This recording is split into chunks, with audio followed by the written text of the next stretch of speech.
Il terremoto provocato dai casi della Banca Popolare di Vicenza e da Veneto Banca nella nostra economia preoccupa non solo azionisti e piccoli risparmiatori, ma anche tutti coloro che prevedevano come imminente l'uscita della regione dalla crisi economica. La situazione vissuta dalle due popolari venete si riflette infatti anche nella realtà di molte aziende del territorio, con conseguenze da scongiurare al più presto, come chiesto ufficialmente dal presidente Zaia.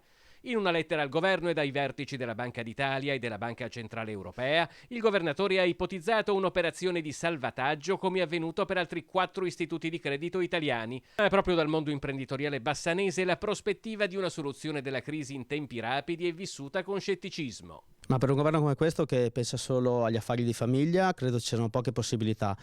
Purtroppo per noi però la situazione della Banca Popolare e di Veneto Banca è una situazione molto grave. Se non succederà qualcosa di positivo sarà una tragedia di nuovo economica per questo territorio. Da chi potrebbe arrivare qualcosa di positivo? Bisogna fare qualcosa e riprenderci queste banche che sono del territorio e che devono rimanere del territorio.